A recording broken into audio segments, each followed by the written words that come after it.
आज Doubtnut app download करें। Doubtnut पर अपने सभी गणित, रसायन विज्ञान, भौतिक विज्ञान और जीव विज्ञान के डाउट्स का करो सफाया।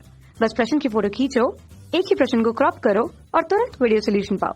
अभी डाउनलोड करें। क्वेश्चन दिया हुआ है हमें कि 6 सेंटीमीटर व्यास और 1.5 अपूर्णांक वाले किसी गोले में एक छोटा वायु का बुलबुला फंसा हुआ है। अब व्यास के अनुदिश देखने पर यह बुलबुला गोले के 1 सेंटीमीटर अंदर प्रतीत होता है। तब बुलबुले की वास्तविक स्थिति हमें यहाँ पर प्रश्न में निकालनी है कि वास्तविक स्थिति क्या होगी। सबसे पहले दिया क्या है वो हम देख लेते हैं। एक हमारे पास गोला है, ठीक है। तो गोले को हमने कुछ इस तरह से बनाया और उसके लिए उसके व्यास को प्रदर्शित किया। तो व्यास यहाँ पर हमें कैपिटल डी के रूप में दिख रहा है। वो कितना है? वो यहाँ पर है 6 सेंटीमीटर पर, ठीक। अगर हम इसकी वक्रता त्रिज्या देखें या वक्रता व्यासार्ध देखें तो वो हमारे पास कितना होगा? वो हमारे पास होगा 3 सेंटीमीटर के रूप में। इतना है हमारे पास, ये तो हमने बता दिया। जबकि इस गोले के लिए उसके अपर्तनांक को अगर हम म्यू से प्रदर्शित करते हैं, ठीक है, तो उसका मान हमारे पास दिया है 1.5 के रूप में। ये तो हमारे पास गोला हुआ और गोले में एक छोटा वायु का बुलबुला फंसा हुआ है। अगर हम उसे बताना चाहें तो देखिए अंदर पर हमने कुछ इस तरह से बता दिया कि छोटा वायु का बुलबुला उसमें फंसा है। तो व्यास के अनुदिश अगर हम देखते हैं, देखने पर जो बुलबुला है वो गोले के अंदर 1 सेंटीमीटर अंदर प्रतीत होता है। तो बुलबुले की वास्तविक स्थिति हमें निकालनी होगी। देखिए जैसा दिया हुआ है वैसी कंडीशन हम बना लेते हैं डायग्राम की सहायता से। इसे समझाने के लिए हमने क्या किया, एक मुख्य अक्ष लिया हुआ है। मुख्य अक्ष के अंदर एक गोला है, वहां पर गोले के अंदर वायु का बुलबुला मौजूद है, जहां गोले के लिए उसका व्यास अर्ध या वक्रता त्रिज्या 8 से प्रदर्शित की गई है, जिसका व्यास दिया हुआ है। हम आधा कर लेंगे, उसका मान हमारे पास मौजूद है। अगर वायु का बुलबुला हमारे पास है तो उसके लिए उसका अपवर्तनांक का मान हुआ है म्यू बराबर 1.5 के रूप में, ठीक है। ये हमारे पास दिया हुआ है कि वायु का बुलबुला अंदर है तो उसका अपवर्तनांक क्या होगा। वायु के अनुसार अगर हम उसके मान को देखें म्यू डैश के रूप में प्रस्तुत करेंगे, उसका मान 1 होगा, ठीक। तो देखिए क्वेश्चन पे ये दिया हुआ है हमें कि देखिए व्यास के अनुदिश देखने पर जो बुलबुला है वो गोले के अंदर 1 सेंटीमीटर अंदर प्रतीत होता है। गोले के अंदर 1 सेंटीमीटर अंदर बोला गया है, ठीक है। तो अगर हम इसे लें तो गोले के लिए उसकी वक्रता त्रिज्या को जो ध्रुव होता है उसे अगर हमने पी से प्रस्तुत कर दिया, इस बिंदु को अगर पी से प्रस्तुत कर दिया और उसकी स्थिति इस बिंदु से देखी जा रही है कितनी दूरी पर? 1.5 सेंटीमीटर की दूरी पर, ये यहाँ पर है।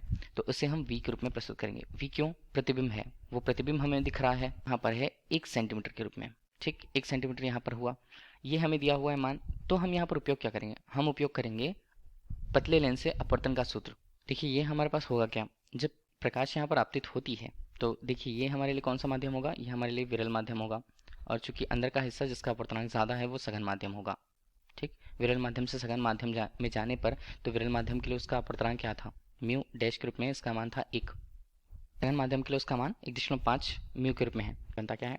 ये हमारे पास बनेगा म्यू डैश बटे वी के रूप में, और ऋण हम करें तो यहाँ पर बनता है म्यू बटे यू के रूप में, और इसका मान बराबर हो यहाँ पर म्यू डैश ऋण म्यू बटे आर के रूप में, जिसका मान हमें पता है वो हम म्यू डैश का मान देखें तो हमारे पास 1 होगा, ठीक है। जबकि v का मान हम देख रहे हैं वो कैलकुलेट हम कहाँ से कर रहे हैं? हम उसे वायु के बुलबुले से देख रहे हैं, वो बिंदु P तक की दूरी। तो ये दूरी अगर हम देख रहे हैं तो इस दिशा में, मतलब बाई दिशा पर इसका मान होगा। बाई दिशा पर होगा तो कैलकुलेशन में उसके मान को हम ऋणात्मक लेते हैं, ऋण 1 के रूप में।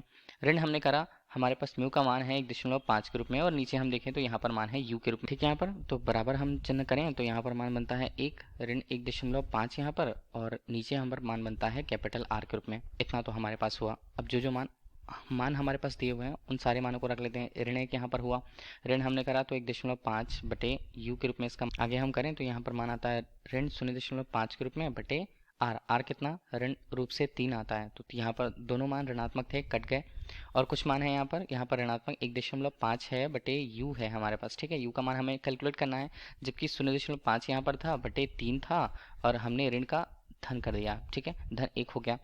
तो देखिए यहाँ पर हमें u का मान निकालना है। फिलहाल हम ले लेते हैं 1.5 यहाँ पर ऊपर, और नीचे हमारे पास है u, ठीक है। इसे अगर हमने हल किया तो ये हमारे पास बनेगा 3.5 और बटे यहाँ पर 3, ठीक। अब u का मान अगर हमें निकालना होगा तो u का मान उस तरफ अगर हम ले जाते हैं तो ये ऋणात्मक से 1.5 गुणा 3 बटे 3.5 के रूप में आता है, और u का मान हल करने के बाद हमारे पास ऋणात्मक मान के रूप में ऋण 1.3 आएगा। ये किस में होगा? सेंटीमीटर, क्योंकि सारे मान हमारे पास सेंटीमीटर पे दिए हुए हैं। क्वेश्चन दिया हुआ था जिसमें हमें बुलबुले की वास्तविक स्थिति देखनी थी, वो कहाँ है? वो ऋण 1.3 सेंटीमीटर की दूरी पर है। अगर हम कहाँ से देख रहे हैं उसे, अगर हम किसी केंद्र से देखेंगे तो, ठीक है। तो ये हमें दिख रहा है 1.3 सेंटीमीटर के रूप में।